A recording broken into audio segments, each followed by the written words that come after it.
જય અંબે માં બધાનું। આજે આપણે આ વિડીયોમાં જાણીશું નવરાત્રિના પવિત્ર તહેવારના બીજા દિવસે પૂજાતા માતા બ્રહ્મચારિણી વિશે। આજે આપણે એમની કથા, સ્વરૂપ અને વિધિ વિશે જાણીશું। ચાલો ભક્તિભાવથી સાંભળીએ માં બ્રહ્મચારિણીની કથા।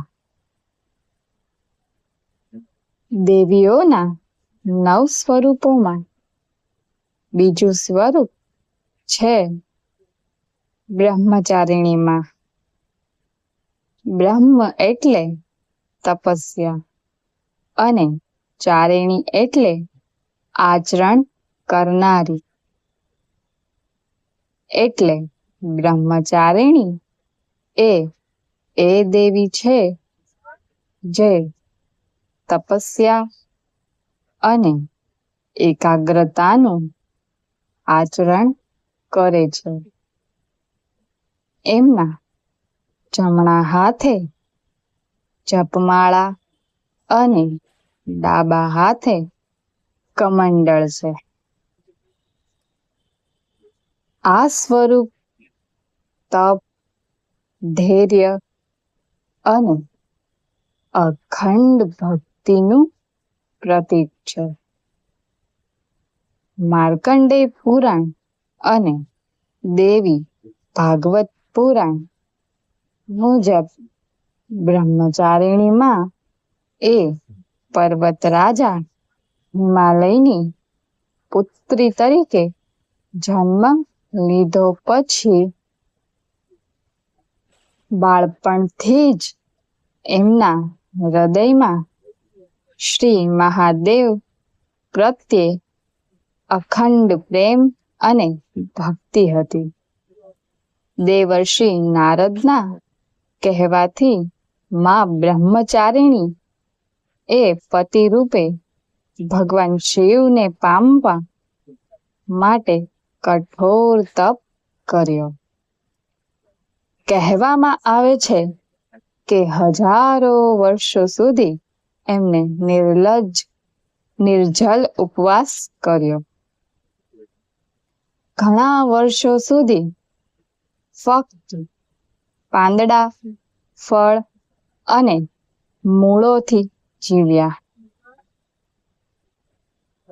કેટલાય વર્ષો પછી એ પણ છોડીને નિર્જલા તપમાં લીન રહ્યા। ઠંડી, ગરમી, તડકો, ખુલ્લા આકાશની નીચે એ પણ સહન કર્યું।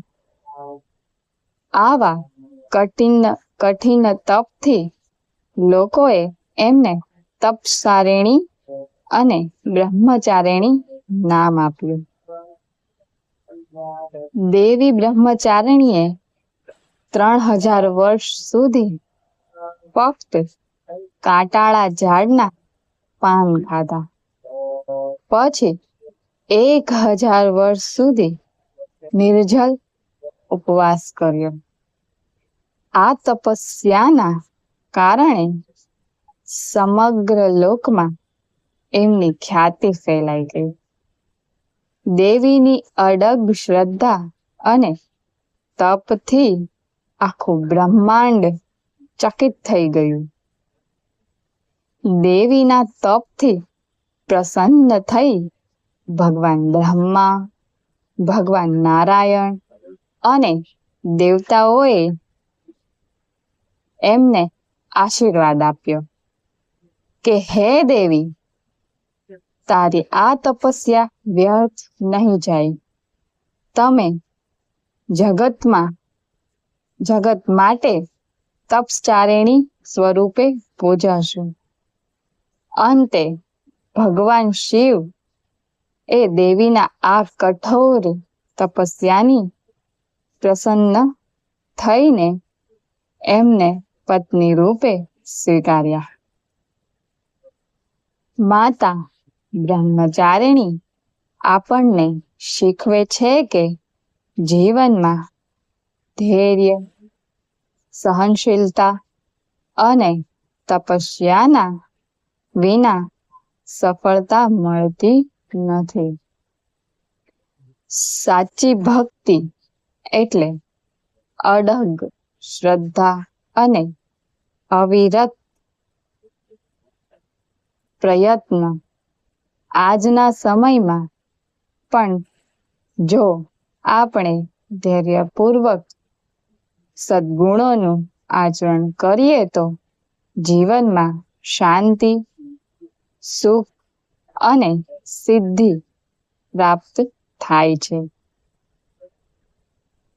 નવરાત્રિના બીજા દિવસે બ્રહ્મચારિણી માતાની પૂજા કરવામાં આવે છે. તો આવો જોઈએ માની પૂજા વિધિ. પૂજન સમયે શાંતિપૂર્વક માતાનું ધ્યાન કરવું. એમને સફેદ ફૂલો, સફેદ ચંદન, અખંડ દીવો અને શુદ્ધ પાણી અર્પણ કરવું. કહેવામાં આવે છે કે એમની પૂજાથી ભક્તોને કઠિન પરીક્ષાઓ પાર કરવાની શક્તિ મળે છે અને મનમાં અડગ શાંતિ, સ્થિરતા આવે છે. વિશેષ રૂપે જે વ્યક્તિ બ્રહ્મચારિણી માતાની ભક્તિ કરે છે એના જીવનમાં દુઃખ, અશાંતિ અને નિષ્ફળતા દૂર થઈ જાય છે. આવી છે માં બ્રહ્મચારિણીની કથા. તેમની તપસ્યાની પ્રેરણાથી આપણે જીવનમાં ક્યારેય હાર માનવી ન જોઈએ અને સાચા માર્ગ પર ચાલીને પરમાત્માને પામવા પ્રયત્ન કરવો જોઈએ. ચાલો અંતમાં માતાનું સ્મરણ કરીએ. જય માં બ્રહ્મચારિણી. આ છે બ્રહ્મચારિણીની મંત્ર. ઓમ દેવી બ્રહ્મચારિણીએ નમઃ.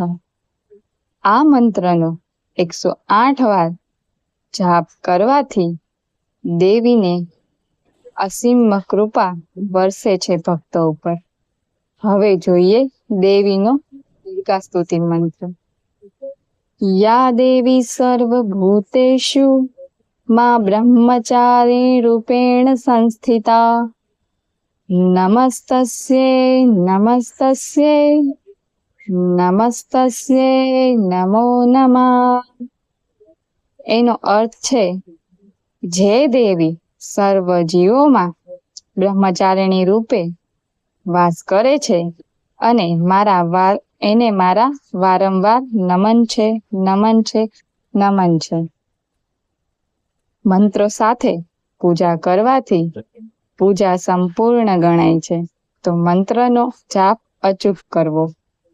અંતમાં માને પ્રાર્થના કરીએ કે તમારા આશીર્વાદથી અમારા જીવનમાં ધૈર્ય, ભક્તિ અને તપસ્યાનો પ્રકાશ વરસે. જય માતાજી.